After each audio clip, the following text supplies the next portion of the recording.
I've long argued that Vladimir Putin and Donald Trump engage in a kind of signaling, perhaps fueled by some kind of backchannel. With that in mind, I wanted to look at the last few days of public statements. First, in an interview recorded Thursday, Putin was asked whether he was beginning to prepare for a summit with Trump. Among other things, Putin said that Trump knows how to listen even in spite of what the reporter cued as domestic pressure, and fulfills his campaign promises. Putin said Trump promised to improve Russian-American relations, but the ball was in the American court.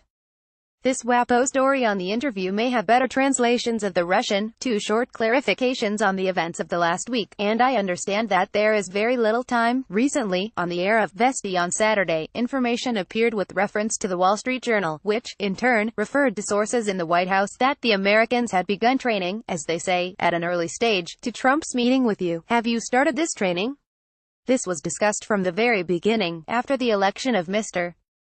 Donald Trump as President of the United States, and we from the very beginning responded to this, that we believe that such personal meetings are expedient, and not only possible. We met with the President of the United States at international venues. Of course, this does not give an opportunity to give due attention to Russian-American relations. In general, I think this meeting is useful. The only question is that the domestic political situation in the United States allows this, and how to deal with them, given that Trump is largely hostage to the domestic political process. Even if you meet and agree, they will let him carry out what you potentially negotiate.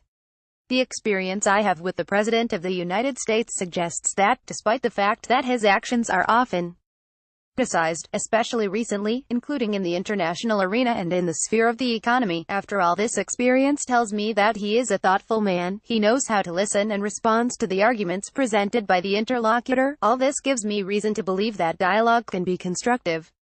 Recently, he received the closest allies, German Chancellor Angela Merkel, French President Macron, and the meetings, especially with Macron, were caress in the flesh, embraces, almost kisses, and so on. And then it takes literally a week and a half, and it was worthwhile for the Europeans to raise their voice, including, I think, because of this, what you call sanctions, in particular, increased tariffs for aluminum and steel, is introduced. Are not you afraid of such affectionate embraces of Americans who now say, let's prepare a meeting, and then you will meet with Trump, you will be exposed to such conditions, or with you this will not work. The fact is that this does not pass with anyone, and the relationship between the leaders of states should be acceptable, civilized, but this does not preclude the adoption of decisions that this or that leader consider important and expedient for his country. It is possible to treat differently the decisions that are made in the United States, including the U.S. President. You can criticize. Indeed, there is much that deserves criticism, but there is one circumstance about which I have already spoken. Trump fulfills his promises given to them during the election campaign.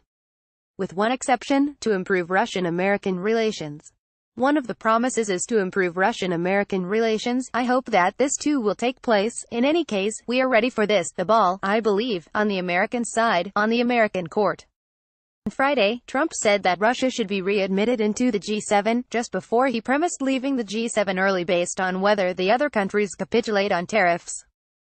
Inaudible. G6+1. The President, it may be. You can call it anything you want. It doesn't matter. It doesn't matter what you call it. It used to be the G8 because Russia was in it. And now Russia's not in it. Now, I love our country. I have been Russia's worst nightmare. If Hillary got in, I'd think Putin is probably going, man, I wish Hillary won. Because you see what I do. But, with that being said, Russia should be in this meeting. Why are we having a meeting without Russia being in the meeting? And I would recommend, and it's up to them, but Russia should be in the meeting. They should be a part of it. You know, whether you like it or not, and it may not be politically correct, but we have a world to run. And in the G7, which used to be the G8, they threw Russia out. They should let Russia come back in. Because we should have Russia at the negotiating table. Mr. President, why did you decide to cut inaudible short? The President, say it. What? You're leaving a little early from the summit. Why did you decide, inaudible? The President, I may leave a little bit early. It depends on the timing. But I may leave a little bit early. And it depends what happens here. Look, all of these countries have been taking advantage of the United States on trade. You saw where Canada charges our dairy farmers 270% tariffs. We don't charge them, or if we do, it's like a tiny percentage. So we have to straighten it out. We have massive trade deficits with almost every country. We will straighten that out. And I'll tell you what, it's what I do. It won't even be hard. And in the end, we'll all get along. But they understand. And they're trying to act like, well, we fought with you in the war. They don't mention the fact that they have trade barriers against our farmers. They don't mention the fact that they're charging almost 300% tariffs. When it all straightens out, we'll all be in love again. Trump acted like a sullen toddler throughout the G7, agreed to the communiqué, then backed out, blaming Justin Trudeau, ostensibly for publicly saying Canada would adopt retaliatory tariffs in response to Trump's steel tariffs. Trudeau had spoken most forcefully against readmitting Russia. On leaving, he reiterated his support to readmit Russia, even in spite of their actions in Crimea. Cue Mr. President David Hirschenhorn with Politico Europe. To come back to Russia for a second.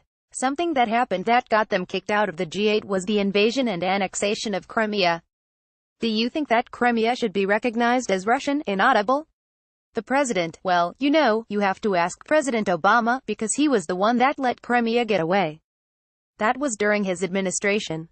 And he was the one that let Russia go and spend a lot of money on Crimea, because they've spent a lot of money on rebuilding it. I guess they have their submarine port there and such. But Crimea was let go during the Obama administration. And, Obama can say all he wants, but he allowed Russia to take Crimea. I may have had a much different attitude.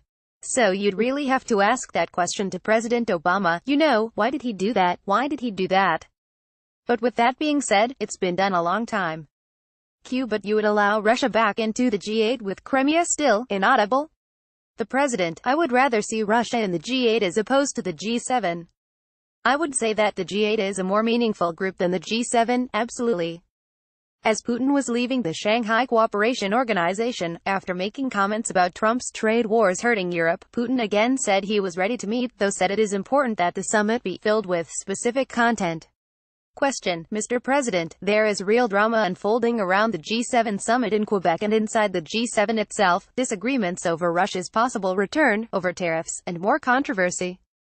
In this regard, how do you assess the proposal made by Trump and the Italian Prime Minister on Russia's return to the format, given that the purchasing power parity in the SCO is actually higher than in the G7? Vladimir Putin, as for Russia's return to the G7, or G8, we have never withdrawn from it. Our colleagues refused to come to Russia at some point for well-known reasons. We would be happy to see everyone in Moscow, they are welcome. That is the first thing. Second, as for the efficiency and volume of the economy, indeed, the purchasing power parity, this is IMF data, of the countries of the Shanghai Cooperation Organization is already higher than in the G7 countries. Yes, it is the PPP is higher. True, the 7 are still richer in per capita income, as they say, but the SCO economies are larger, and their population is much larger, too, half the world's population. As for the various difficulties in the negotiation process within the G7, I need to take a look at this, I do not know the details. Of course, this is also of interest, these are the largest economies in the world. We can see that there are internal problems there. Well, it happens. When I look at our debates in the EAEU, we also have disputes and do not unanimously sign everything at the same time.